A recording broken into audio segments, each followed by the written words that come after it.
பக்தி இன்ஃபினிட்டி நேயர்கள் அனைவருக்கும் இனிய வணக்கம். நான் உங்க ஜோதிடர் யாமிருக்க பயமின் அருண்குமார் பேசுறேன். சமீபத்துல நவகிரகத்தினுடைய முக்கியமான பயிற்சியான சனி பகவானுடைய பயிற்சியும் குரு பகவானுடைய பயிற்சியும் நடந்து முடிந்தது. வரக்கூடிய ஜூலை மாதம் 15ஆம் தேதியிலிருந்து நவம்பர் மாதம் 30ஆம் தேதி வரைக்கும் சனி பகவான் வக்ரகதியில இயங்குறதுக்கு காத்திருக்கார். பொதுவா நவகிரகத்தினுடைய வக்ரம் அப்படின்னு நம்ம பார்த்துக்கிட்டோம்னா, நல்ல கிரகங்கள் வக்ரத்துக்கு வரும் பொழுது தீய பலன்களையும், பாவ கிரகங்கள் வக்ரத்துக்கு வரும் பொழுது சுப பலன்களையும் அருளும் அப்படின்ற ஒரு விதி இருக்கு. சனி பகவான் உத்திரட்டாதி நட்சத்திரத்தின் அடிப்படையிலேயே மீன ராசியிலே வக்ரகதியில வராரு.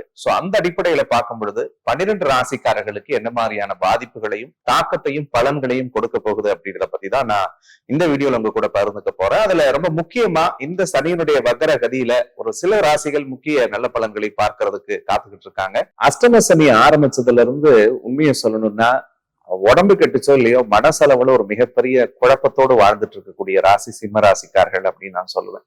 சார், நான் 100 பேர்த்த கைட் பண்ணேன், 100 பேர்த்துக்கு என்னால பல விஷயங்களை செஞ்சு கொடுக்க முடிஞ்சது, அல்லது இன்னைக்கே என்ன சுத்தி ஒரு 50 பேர் இருக்காங்க சார், வீட்டுல எடுத்துக்கிட்டா கூட ஒரு 10 பேர்த்த நான் மேனேஜ் பண்றேன், ஆனா எனக்குன்னு சின்ன சின்ன விஷயங்கள் வரும்பொழுதெல்லாம் நான் உடஞ்சு போய் உட்கார்ந்துட்டேனே அப்படின்னு கடந்த ஒரு 5 மாதத்தில், உண்மையை மறுக்காம சொல்லணும்னா 5 மாசம்ன்றதை விட கிட்டத்தட்ட இந்த லாஸ்ட் ஒரு 2 வருஷமாவே உடம்பளவுலையும் மனசளவுலையும் உடஞ்சிருக்கக்கூடிய சிம்ம ராசிக்கு ஒரு மிகப்பெரிய ஆறுதலையும் தெளிவையும் தரக்கூடிய அடிப்படையில இந்த சனியினுடைய வக்ர பயிற்சி வருதுன்னு சொல்லலாம். ஏன்னா 8வது வீட்டுல ஒரு கிரகம் கெட்டு போகும் பொழுது, வக்ரம் என்பது தன்னுடைய இயக்கத்திலிருந்து ரிவர்ஸ்ல வரக்கூடியது. கெட்டவன் கெட்டிடில் கிட்டிடும் ராஜயோகம்னு ஒரு பழமொழி இருக்கு. அந்த அடிப்படையில கடந்த ஒரு 3 வருடம்ன்றதை விட இந்த லாஸ்ட் ஒரு 2.5 இயர்ஸ்ல சிம்மராசிக்காரர்கள் மனதிலும் உடலிலும் இருந்து வந்த பல அழுத்தங்களுக்கு ஒரு மருந்தை தரக்கூடிய அடிப்படையில் அடுத்த 139 நாள் சத்தியமாக அமைய போகிறது. இதுல முதல் விஷயமா நான் பார்க்கப்படக்கூடியது சிம்மராசிக்காரர்களுடைய பர்சனல் லைஃப்ல இருந்து வந்த பல பிரச்சனை சரியாகும். யோசிச்சு பாருங்க, ராசியில கேது, 7வது இடத்துல ராகு, 8ல சனி. எதை கெடுக்கும்? இல்லறத்தை கெடுக்கும்.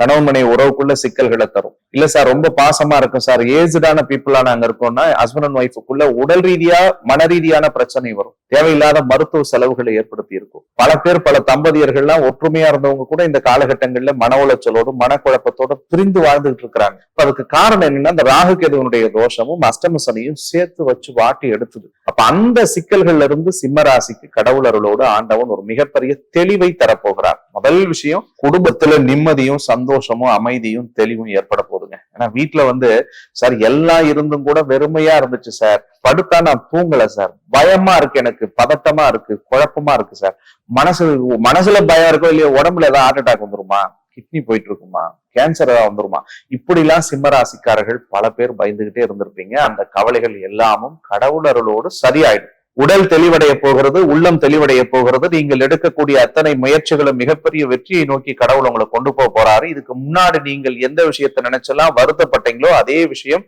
உங்களுக்கு மகிழ்ச்சியை தரக்கூடிய அடிப்படையில ஆண்டவன் தரப்போறார். மெயினா அந்த 3வது நபர்களால் இருந்து வந்த பல அழுத்தங்கள் சரியாகும். பக்கத்து வீட்டுக்காரனும் எதிரியா இருக்கிறான், பக்கத்து டேபிள்ல இருக்கிறவனும் எதிரியா இருக்கிறான், யாரை நம்பி என்ன பேசுறதுன்னு தெரியலையே அப்படின்னு புலம்பன சிம்மராசிக்கெல்லாம் கடவுள் அருளோடு மறைமுகமா இருந்த போட்டி விலக போகுது, பொறாமை விலக போகுது, சூழ்ச்சி துரோகங்களும் விலக போகிறது.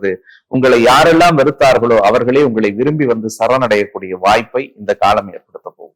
அதே மாதிரி முக்கியமா சிம்மராசிக்காரர்களுடைய நீண்ட நாள் கனவான ஒரு வீடு கட்டணும், வீடு வாங்கணும் அப்படின்னு நினைச்சீங்கன்னா இந்த பீரியட், இந்த வக்கர காலத்துல கண்டிப்பா வீடு உங்களுக்கு அமையும். தொழில்முறை சார்ந்த விஷயங்கள்ல இருந்து வந்த தடைகள் எல்லாம் சரியாகும். சார், பிசினஸ் ஆரம்பிச்சுட்டேன், ஆனா அந்த 5 மாசமா கொஞ்சம் லேகிங்லேயே போகுது, என்னதான் முதலீடு போட்டாலும் லாபம் பார்க்கல அப்படின்னு நினைச்சவங்க எல்லாம் தொழிலில் ஒரு மறுமலர்ச்சி கண்டு வெற்றி பெறக்கூடிய சூழலை ஆண்டவன் ஏற்படுத்துவார். வண்டி வாகனத்துக்கு பழுதாவே போயிட்டு இருக்கு சார், நேத்தான் வண்டியை மாத்தி வந்தா திடீர்னு பக்கத்து காரை திறந்து இந்த டோர்ல ஸ்கிராட்ச் வந்துருச்சு அப்படின்லாம் சிம்மராசி புலம்பி இருப்பீங்க.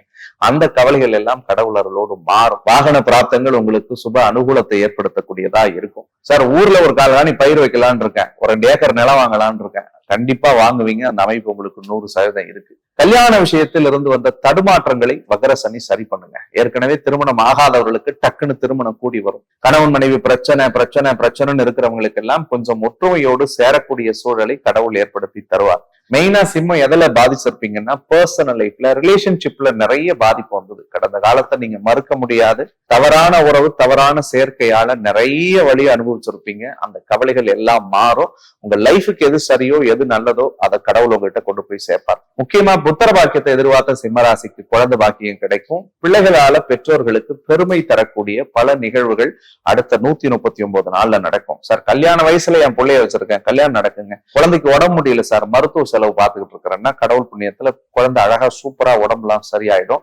அதற்கு அடுத்தது உங்களுக்கு உடம்புல இருந்த பிரச்சனை எல்லாம் சரியாயிடும். எலும்பு குடையுது, கை கால் குடையுது, மூச்சு விட முடியல, தலை பாரமா இருக்குது, நெஞ்சு கனத்த மாதிரி இருக்குங்க, எனக்கு டாக்டர்கிட்ட போறேன், இசிஜி எடுத்து பாக்குறேன், ஒண்ணுமே இல்லைன்னு சொல்றாங்க, ஆனாலும் பயமா இருக்கிற மாதிரி இருக்குன்னு எத்தனை ராத்திரி படுத்து புலம்பி இருப்பீங்க.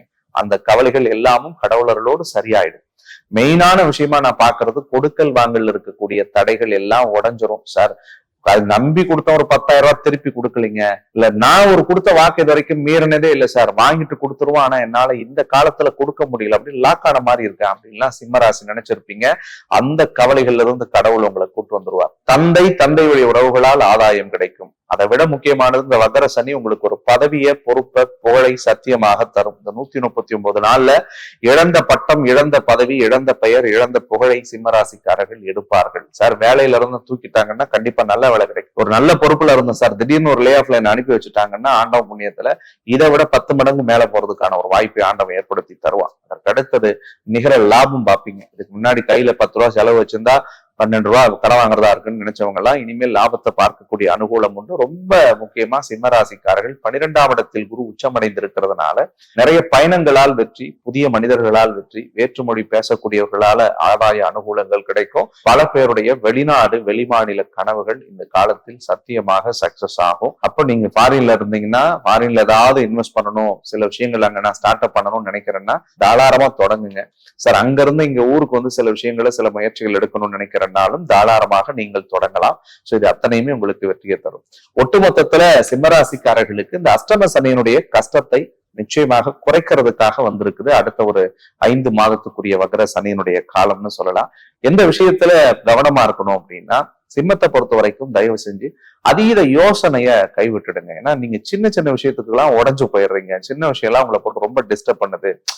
அது ஒரு டேக் இட் ஈஸியா எடுத்துக்கிறதுக்கு முயற்சி பண்ணுங்களேன் ஒரு நவம்பர் 17ஆம் தேதி வரைக்கும். ஏன்னா ராசியில கேது இருந்துச்சுன்னா சந்திர கிரகண தோஷம்னு சொல்லுவாங்க. ஒண்ணு அது உடம்ப ஊனமாக்கி விட்டுடும், இல்லைன்னா மனசை ஊனமாக்கும். அப்ப பர்சனல் லைஃப்ல, பர்சனல் விஷயத்துல உங்க உடம்பையும் மனசையும் எந்த விஷயம் பாதிக்குன்னு நினைக்கிறீங்களோ அதை முடிஞ்ச வரைக்கும் இதயத்துக்கு கொண்டு போகாம இருக்கிறதுக்கு முயற்சி பண்ணுங்க. அதே மாதிரி நிறைய பேசும்போது நான் அதிக இடத்துல சொன்னது, தப்பான உறவு, தப்பான பழக்க வழக்கம், தப்பான சேர்க்கை இந்த காலகட்டத்துல வரும். வரலாம்லாம் இல்ல, வரும். அதுல தயவு செஞ்சு ஜாகிரதையா இருங்க. யாரை நம்பியும் அன்பு, பாசம், காதல், பணம், உங்க நேரம் இதெல்லாம் கொடுத்து ஏமாந்துடாதீங்க. ஏன்னா இந்த காலத்துல அது என்டர்டெயின் பண்ணும். 7ல ராகு எது இருந்தாலோ, சனி இருந்துச்சுன்னா இல்லீகல் ரிலேஷன்ஷிப், இல்லீகல் அஃபேர் வரும். ஆணா இருந்தா பெண்ணால பேர் கெடும், பெண்ணா இருந்தா ஆணால பேர் கெடும், இல்ல தவறான ஒரு உறவு முறைக்குள்ள போய் மாட்டிப்பீங்க. இதுல மட்டும் தயவு செஞ்சு ஜாகிரதையா இருங்க. பண விஷயங்கள்ல, கொடுக்கல் வாங்கல கவனமா இருங்க. ரொம்ப அகலக்கால் வைக்க வேணாம் இந்த பீரியட்ல. கொஞ்சம் எப்படி சொல்றது, ஒரு மடையில கொடை பிடிச்சிட்டு போனா பக்குவமா நடந்து போகும்ல, அப்பா தலை நனையாம இருந்தா போதியான்னு நினைக்கிற மாதிரி இந்த காலகட்டத்துல அஷ்டமத்து சனியும் கோச்சார ரீதியாக இருக்கக்கூடிய சர்ப்பதோஷமும் ஒரு அதிர்வுகளை ஏற்படுத்துவதற்கு காத்திருந்தாலும் நீங்கள் சற்று கவனத்தோடு நடந்து போகும்போது உங்களுடைய வாழ்வு மிகப்பெரிய அடிப்படையில கடவுள் அருளோடு மேம்படும். எந்த வழிபாடை செஞ்சா நமக்கு நல்ல விஷயங்கள் நடக்கும் அப்படின்னு சொல்லி பார்த்தோம்னா, மெயினா சூரிய பகவானுடைய வழிபாடுதான் சிம்மராசிக்கு நான் பலமுறை சொல்றேன். அதுக்கு காரணம் என்னன்னா, ராசியில் இருக்கக்கூடிய கேது கிரகண தோஷத்தை ஏற்படுத்தி ஒரு குழப்பத்துக்குள்ள வச்சிருக்காரு, ஒரு இருட்டுக்குள்ள வச்சிருக்காரு. அப்ப டெய்லி ஒன்னும் பெருசா பண்ணவனா, காலையில தூங்கி எந்திரிச்ச உடனே சூரியனை பார்த்து ஆத்மார்த்தமாக மனமுருக கையெழுத்து பிரார்த்தனை பண்ணுங்க. குளிச்சுட்டு அட்லீஸ்ட் இல்ல சார் எனக்கு வேலை பிரஷர், அதுல ஓடுறேன் இதுல ஓடுறேன்னு சொன்னாலும் கூட அலுவலகத்தில் நீங்க போய் உட்கார்ந்த அப்புறம் கூட சூரியனை ஒரு 2 நிமிஷம் பார்த்து பேசுங்க. சூரிய தேவா, கடவுளே என் உடம்புல மனசுல இருக்கிற பிரச்சனையை சரி பண்ணி என் வாழ்க்கையில மிகப்பெரிய வெற்றி எனக்கு கொடு, நல்ல சிந்தனை, நல்ல புத்தி, நல்ல அறிவை கொடு, என் வாழ்க்கைக்கு எது சரியோ அதை என்கிட்ட கொண்டு வந்து சேர் அப்படின்னு நீங்க கேளுங்க. சத்தியமாக அந்த சூரிய தேவன் உங்களுக்கு உதவி பண்ணுவார். முடிந்த வரைக்கும் பக்கத்துல ஏதாவது ஒரு நாகநாதர் கோயில் இருந்துச்சுன்னா, ஏன்னா கோச்சார ரீதியா சர்ப்பதோஷம் உங்களுக்கு இருக்கிறதுனால அங்க போயிட்டு சாமிக்கு ஒரு பாலாபிஷேகம் பண்ணி ஒரு 2 அகல் விளக்கு ஏற்றி சாமி கும்பிடுறதும் ரொம்ப நல்லது செய்யும். முடிஞ்சா ஒரு பொங்கல் வச்சு கூட நீங்க அந்த கோவில்ல வழிபடலாம். சோ இதை மட்டும் செய்யுங்க. சிம்மராசி இந்த வக்கர சனிய மிகப்பெரிய மாற்றமுடைய சனியாக உங்களால மாற்ற முடியும். மற்றும் ஒரு அழகான தருணத்தில் உங்களை சந்திக்கும் வரை உங்களிடமிருந்து விடைபெறுவது உங்கள் ஜோதிடர் அருண்குமார். நன்றி.